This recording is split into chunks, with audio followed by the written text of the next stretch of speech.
مراشد أمورنا وأهدنا من شرور أنفسنا ومن سيئات أعمالنا. الحمد لله عدد خلقه ورضا نفسه وزنة عرشه ومداد كلماته. اللهم صل على سيدنا محمد وعلى آل سيدنا محمد كما تحب وترضى عدد ما تحبه وترضى. سبحانك لا علم لنا إلا ما علمتنا إنك أنت العليم الحكيم.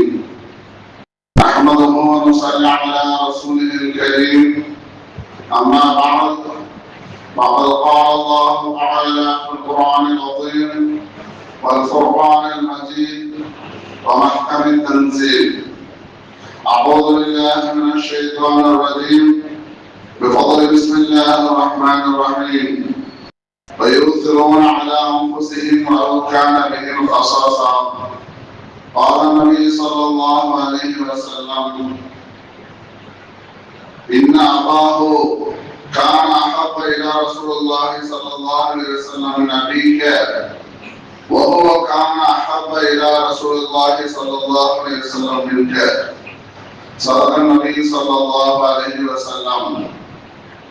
நிறைய வாழ்வழித்து நிலத்தை காப்பதற்கு மறையளித்த மன்னவனுக்கு மாபெரும் போரளித்தோம்.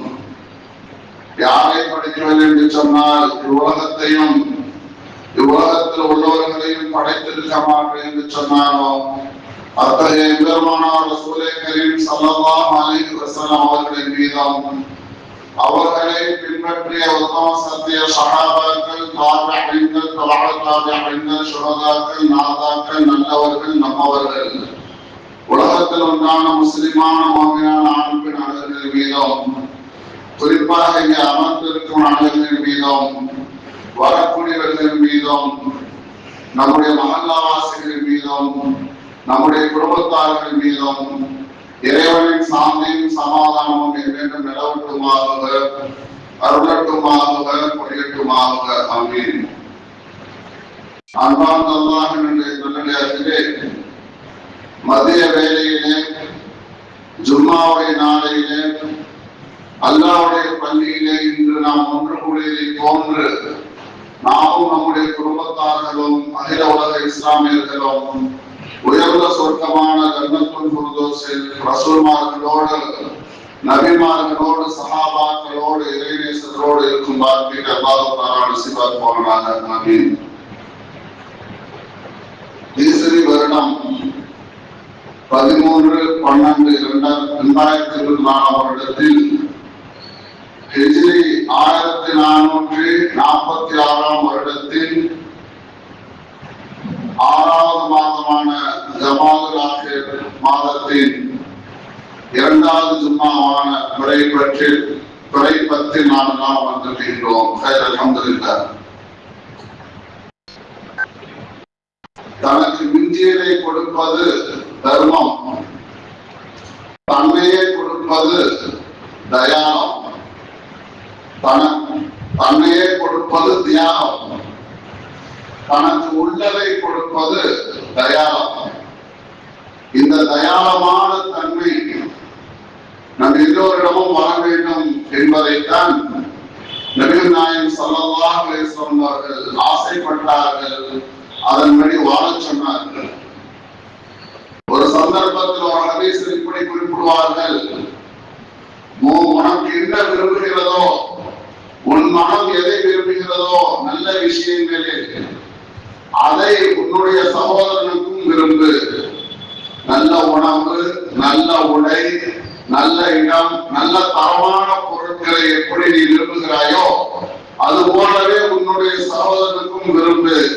நீ நல்லதை விரும்புகிறாய், அதை பெற வேண்டும், அதை அனுபவிக்க வேண்டும் என்று நினைத்துக் கொண்டு உன்னுடைய சகோதரனுக்கோ அல்லது பிறருக்கோ நீ மட்டமானதை கொடுத்து விடாதே என்று நபிகள் நாயகம் ஸல்லல்லாஹு அலைஹி வஸல்லம் சொல்வார்கள்.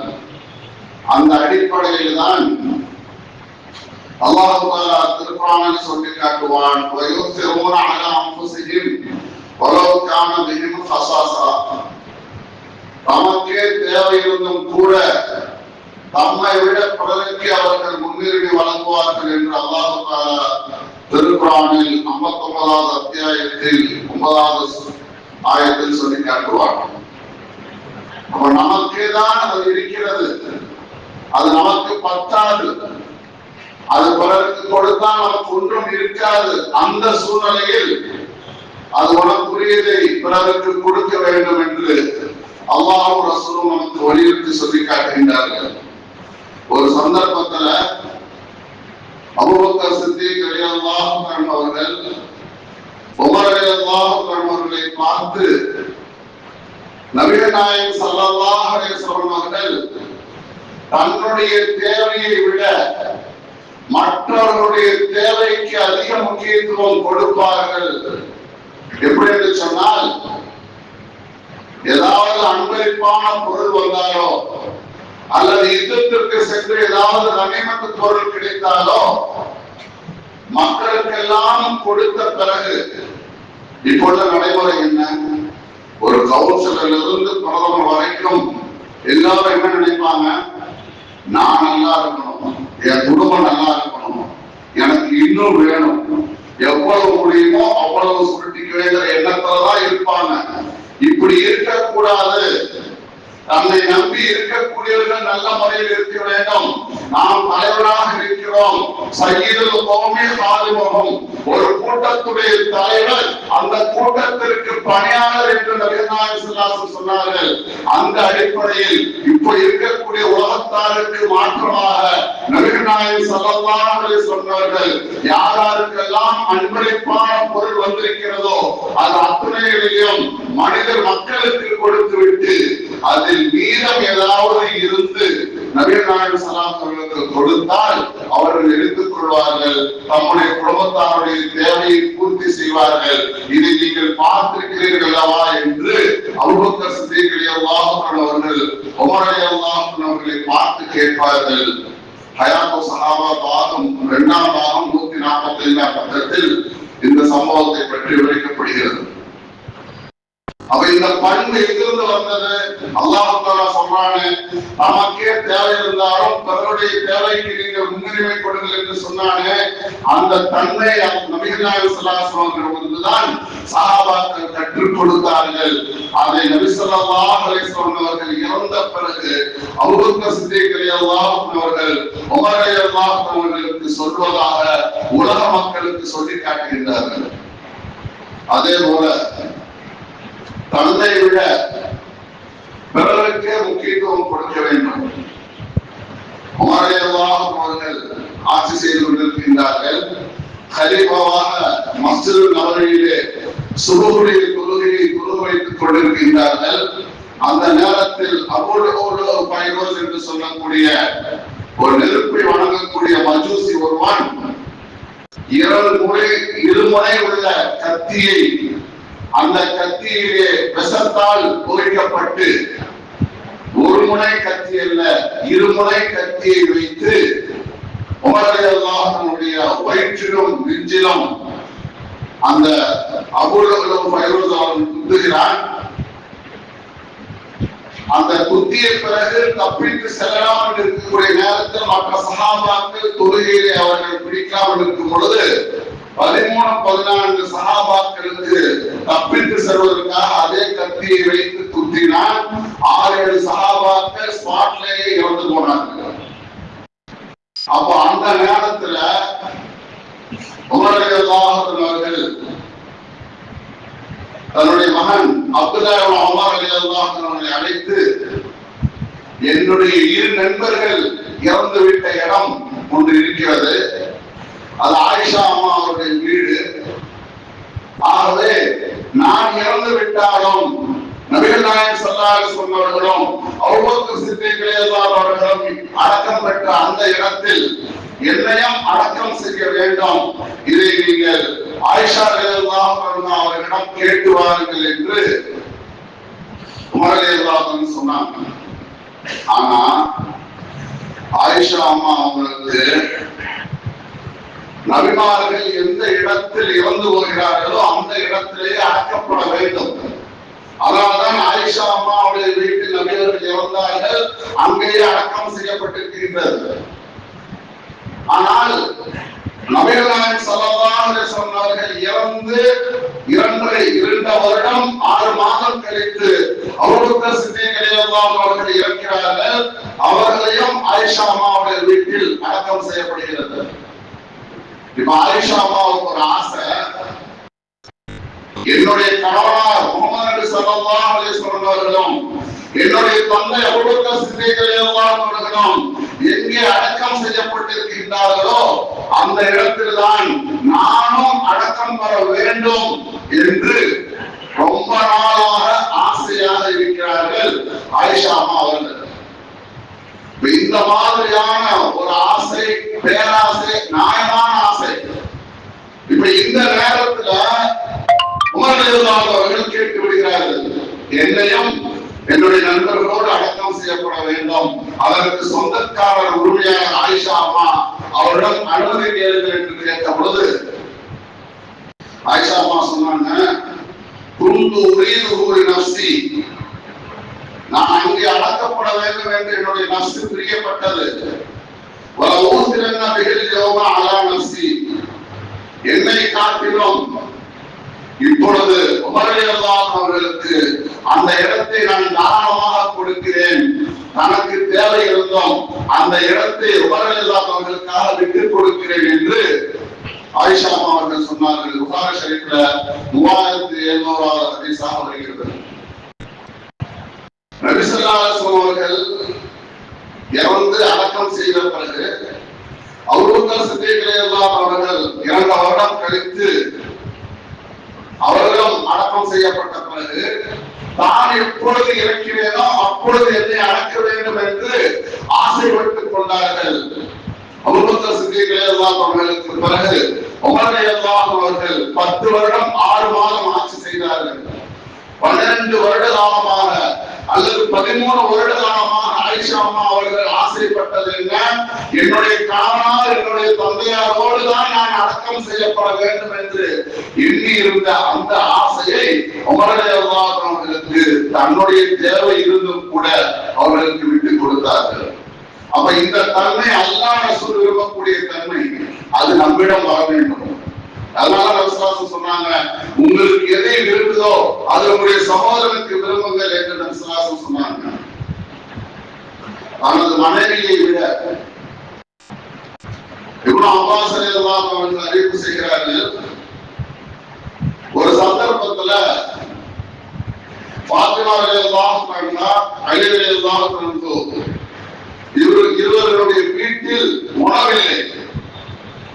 ஆனாலும் சஹருடைய நேரத்தில் உணவு இல்லாமல் அவர்கள் நீரை அடித்துக் கொண்டு நோன்பு வைத்து விடுகின்றார்கள். நேர்ச்சியான நோன்பு. அப்ப ஏதோ ஒரு தேவைக்காக அல்லாஹ்விடம் நேர்ச்சி செய்து நேர்ந்து கொண்ட நோன்பை அவர்கள் வைக்கிறார்கள். அப்படி வைத்து விட்டு நாம் நோன்பாயாக இருக்கிறோமே, வீட்டில் உண்ணுவதற்கு உணவும் இல்லை, இந்த கடுமையான வறுமையினுடைய நேரத்தில் பசியோடு அவர்கள் நோன்பு வைத்திருக்கிறார்கள். அந்த நேரத்தில் அலி ரலியல்லாஹு அன்ஹு அவர்கள் ஒரு யூதனிடம் சென்று வேலை செய்து வீட்டிற்கு வரக்கூடிய நேரத்தில் ஒரு மரைக்கால் கோதுமையை கூலியாக வாங்கி வருகிறார்கள். அப்படி அந்த கோதுமையை அரைச்சு அந்த கோதுமையை தான் பாத்திமா அம்மா, அலி ரலியல்லாஹு அன்ஹு அவர்கள் எல்லாம் இஃப்தார் நோன்பு திறப்பதற்காக வேண்டி தயார் செய்து வைத்திருக்கின்றார்கள். இந்த நேரத்தில் ஒரு ஏழை வருகிறார், எனக்கு ஏதாவது உதவி செய்யுங்கள், நான் கடுமையான பசியாக இருக்கிறேன் என்று ஒரு ஏழை வருகிறார்கள். தனக்கு அலி ரலியல்லாஹு அவர்கள் உழைப்பாளி, சில நேரம் வேலை இருக்கும், சில நேரம் வேலை இருக்காது, வசதி இல்லாதவர். நபி ஸல்லல்லாஹு அலைஹி வஸல்லம் ஏழ்மையாக வாழ்ந்தார்கள், ஏழ்மையாக வாழ பழக்கி இருக்கிறார்கள். அப்ப 2-3 நாட்கள் தொடர்ந்து அடுப்பு எரியாத வீடு இருந்தாலும் நோன்பு வைத்திருக்கிறார்கள்.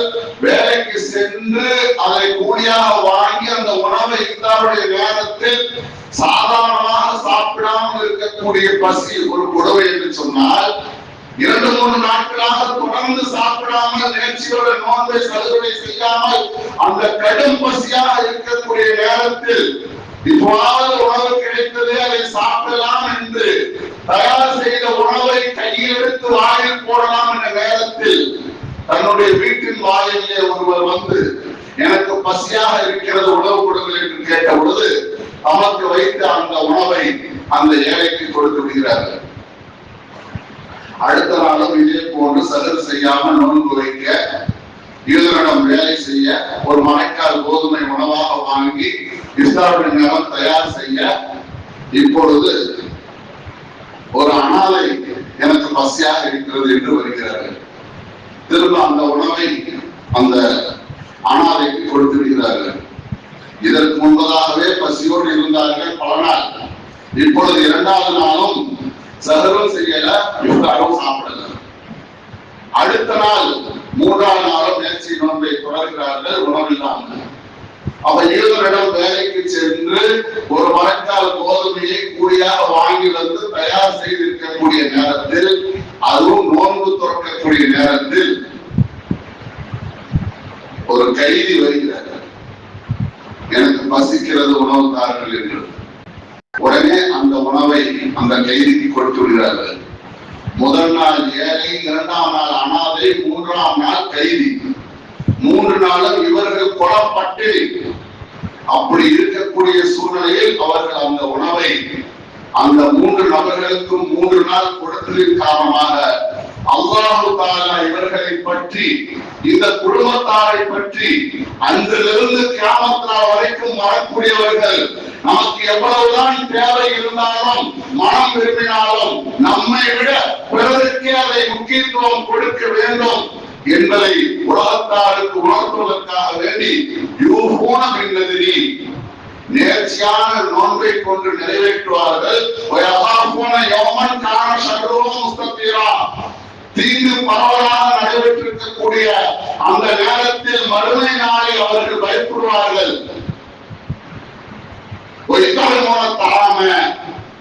ஏழைக்கு உணவு கொடுப்பார்கள்.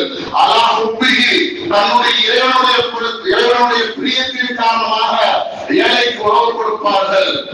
மிஸ்கீனன் முதல் நாள் ஒரு ஏழைக்கு உணவு கொடுத்தார்கள். ஒரு எத்தீமன் 2வது நாள் ஒரு அனாதைக்கு கொடுத்தார்கள். வாசிரன் 3வது நாள் ஒரு கைதிக்கு உணவு கொடுத்தார்கள் என்ற இந்த இருவர்கள் செய்த அந்த குடும்பத்தாருடைய தன்னுடைய மனைவி ஜோடிக்கு இல்லாத உணவை விட பிறருக்கு உணவை கொடுத்தார்களே, அதை பற்றி அல்லாஹ் தஆலா குர்ஆனில் பதிவு செய்திருக்கின்றான். துர்ருல் மன்சூர் என்ற கிதாபில் இது பதிவு செய்யப்பட்டிருக்கின்றது. குர்ஆன்ல 26வது அத்தியாயத்தில் 7வது 8வது வசனத்தில் இது பற்றி சொல்லப்படும். அதே போன்று தனது பிள்ளைகளை விட தனக்கு தேவை விட நபி ஸல்லல்லாஹு அலைஹி வஸல்லம் அவர்கள் பிறருக்கு முக்கியத்துவம் கொடுத்தார்கள். தன்னுடைய மனைவியை விட பிறருக்கு அளவில்லாத முக்கியத்துவம் கொடுத்தார்கள். இப்பொழுது தன்னுடைய பிள்ளைகளை விட பிறருக்கு முக்கியத்துவம் கொடுக்கிறார்கள். அப்துல் ரஹ்மான் அபூபக்கர் சித்திக் ரலியல்லாஹு அன்ஹுடைய மகனார் அப்துல் ரஹ்மான் ரலியல்லாஹு அன்ஹு அறிவிப்பு செய்கிறார்கள், நானும் எனது தந்தையும் ஒரு நாள் பள்ளிவாசலுக்கு தொழுக சென்றோம். அந்த நேரத்தில் ஒரு ஏழை எனக்கு பசிக்கிறது உணவு தாருங்கள் என்று கேட்டார்.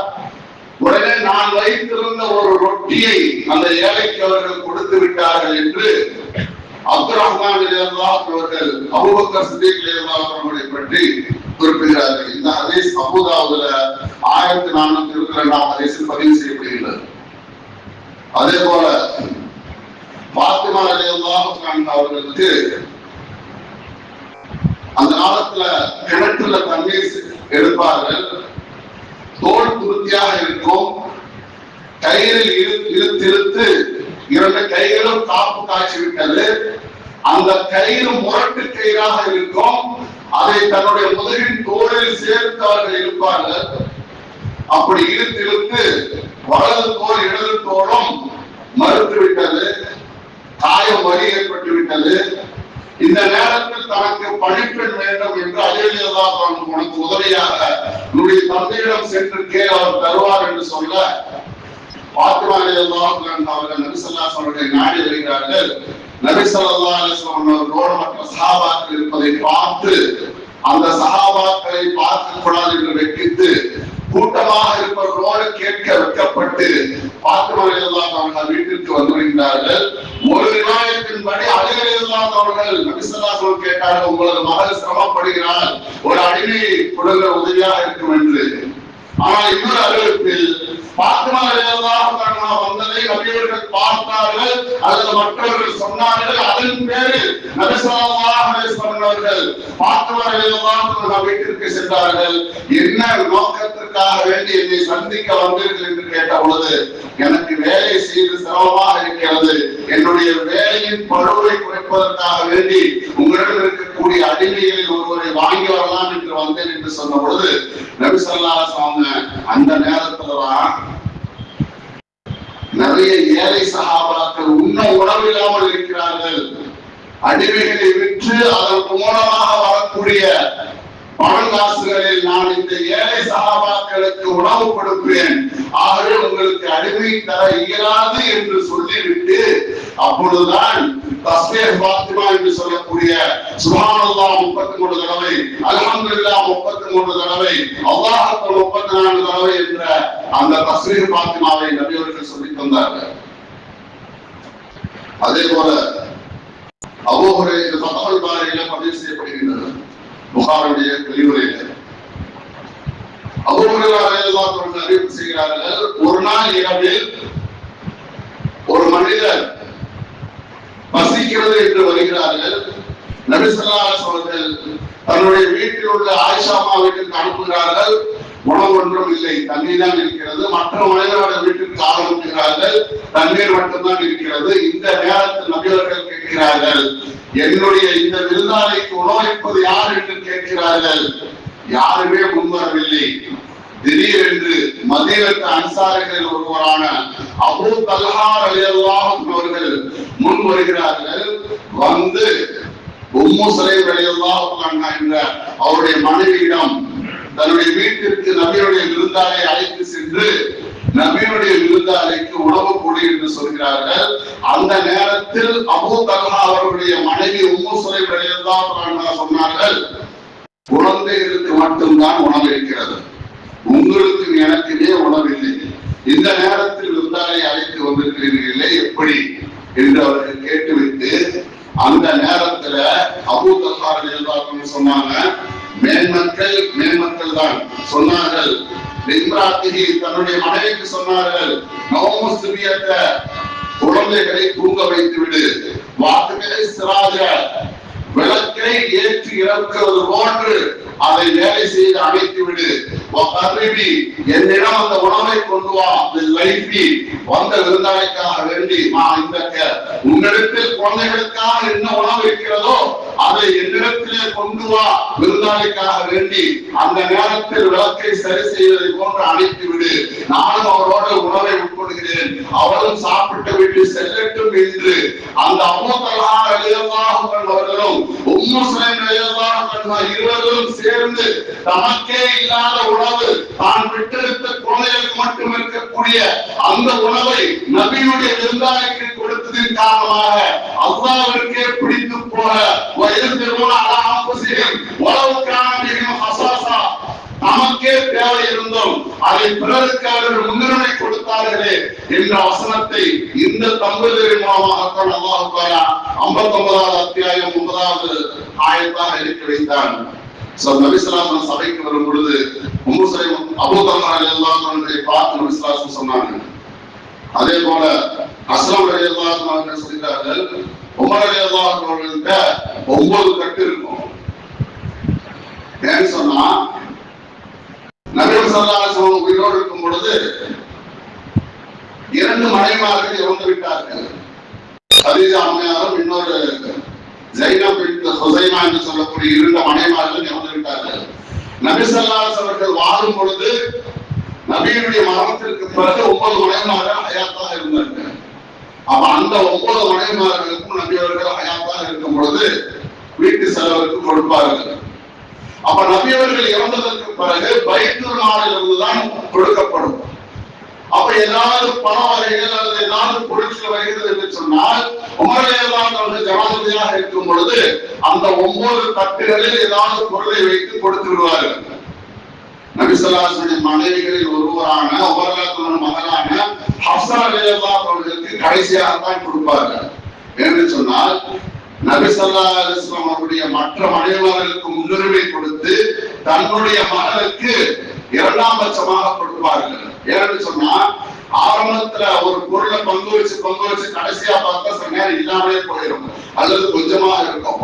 அப்போ எல்லாருக்கும் கொடுத்துட்டு தன்னுடைய மகளுக்கு முதல்ல கொடுத்திருக்கான். நபியினுடைய மனைவி அந்தஸ்துதான் இருந்தாலும் என்னுடைய மகள் தானே அவங்க அட்ஜஸ்ட்மெண்ட் பண்ணிருக்கோம், இல்லைனாலும் பரவாயில்ல, கம்மியா இருந்தாலும் பரவாயில்ல, மற்ற மனைவிமார்களுக்கு அதிகமாக போக வேண்டும் என்று மற்ற மனைவிமார்களுக்கு முக்கியத்துவம் கொடுத்து தன்னுடைய மகளுக்கு கம்மியா இருந்தாலும் பரவாயில்லை என்று கடைசியாக கொடுப்பார்கள். இதே போன்ற ஒரு முறை ஒட்டகம் வந்தது, ஒட்டக அதிகமாக அன்பளிப்பாக வந்தது. அதை அறுத்து 9 கட்டைகளில் வைத்து 9 நபியினுடைய 9 மனைவிமார்களுடைய வீட்டிற்கு கொடுக்கப்பட்டு விட்டது. மீறி இருந்த அந்த கறியை சமைக்க சொல்லி முஹாஜிர்கள் அன்சாரிகளுக்கும் இந்த உணவை கொடுத்தார்கள் என்பதாக முவத்தா இப்னு மாலிக் என்ற கிதாபில் பதிவு செய்யப்படுகிறது. அதே போல உமர் ரலியல்லாஹு அன்ஹு ஆட்சி காலத்துல மக்களுக்கு ஒவ்வொருவருக்கும் அவர்கள் தகுதிக்கேற்ப நிதி வழங்கி கொண்டிருப்பார்கள். அப்போ அப்துல்லாஹ் இப்னு உமர் என்று சொல்லக்கூடிய உமர் ரலியல்லாஹு அன்ஹு மகனுக்கு 3000 திர்ஹம் வெள்ளி காசை கொடுத்தார்கள். உஸாமா இப்னு ஸைத் ரலியல்லாஹு அன்ஹு அவர்களுக்கு 4000 திர்ஹம் வெள்ளி காசுகளை கொடுத்தார்கள்.